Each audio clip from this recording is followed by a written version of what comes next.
इस समय एच.सी. वर्मा सर मेरी उस किताब के साथ हैं जो भारत की पहली इंग्लिश किताब थी। मैं हिंदी माटी से था, मैं अंग्रेजी को उस तरीके से नहीं समझ सकता था, तो मैंने भारत की पहली हिंदी अंग्रेजी मिश्रित भाषा में मैंने किताब लिखी। आप देखें यहाँ पर रूम टेम्परेचर पर, यानी इंग्लिश और देवनागरी को मिला करके मैंने इस तरीके का एक प्रारूप बनाया। अपनी मन की आंखों से मैंने जो इमेजिन किया, जिसका सारा श्रेय एच.सी. वर्मा सर को जाता है, उनकी कॉन्सेप्ट ऑफ फिजिक्स को जाता है। किस तरीके से हम साइंस से जुड़ सकें, उस हर एक बारीकियों से ही मैंने सीखा और कुछ लौटाना था अपने सिस्टम को, उस दुनिया को जहाँ से हम आते हैं, उस हिंदी माटी के लिए। तो मैंने ये प्रयोग किया सर। बहुत बढ़िया, बहुत अच्छा जी जी सर, पढ़ेंगे। बिल्कुल सर। और सर मैं कुछ क्वेश्चन आपसे कहना चाहूँगा। हर कोई प्रोफेसर तो इतना इंटरेक्टिव नहीं होता, इतना एनर्जेटिक नहीं होता। आप कैसे जैसे होता क्या कि ज़िंदगी में मैंने भी देखा है बहुत, मतलब आप, मैंने पहले भी बोला कि एक ही तारा है, मीन्स एक ही सूर्य है, एक ही धरती है और एक ही एच.सी. वर्मा सर है। तो इस लेवल का वाइब्रेंट लाइफ किस तरीके से आप जी लेते हैं? और तो कोई नहीं जी पाते हैं। अपने पूरे घर को ही आश्रम बना दिया, अपने पूरे घर में आपने जो एक्सपेरिमेंट का पूरा एक सिस्टम डेवलप किया, ये इसकी ऊर्जा कहाँ से मिली सर? इसकी ऊर्जा बस अपना भारत देश देता है हमें।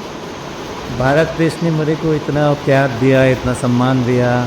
लाखों विद्यार्थी जो हैं वो दिल से मेरे को चाहते हैं जी, और उसका प्रोफेशन भी करते हैं।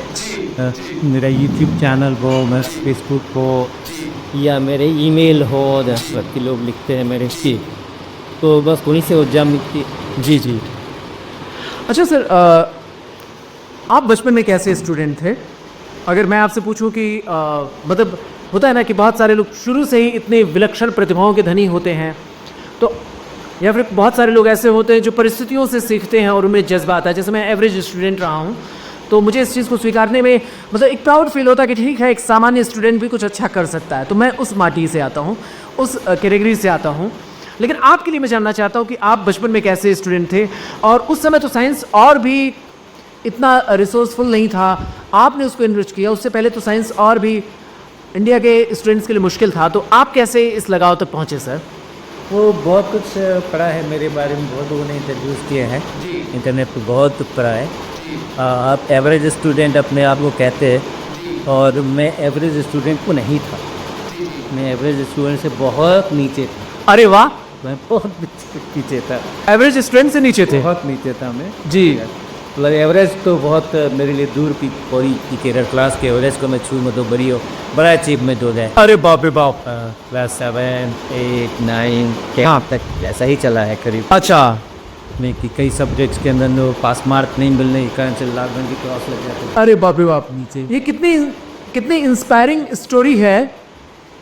एक वो व्यक्ति जिसने पूरी की पूरी फिजिक्स की विधा को बदल दिया, वो कह रहे हैं कि लगातार रेड मार्क्स के साथ पीछे से टॉप करते हुए एच.सी. वर्मा सर अपनी क्लासेस में।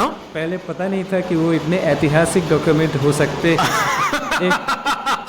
मैं पढ़ कर फेंक दिया करता था रोज। अरे वाह, 2-3 जगह पर लाल निशान लगे होते थे जी, शर्मिंदगी और घर वालों के। जी, मैं क्या करना था, वो गया तो बस घर वालों ने देख लिया। हाँ, अच्छा खासा भाषण मुझे सुनने को मिला। अरे बाप रे बाप। जी, हाँ, जिनको जो कहना था, जो समझाना था, जो कुछ करना था कर लिया।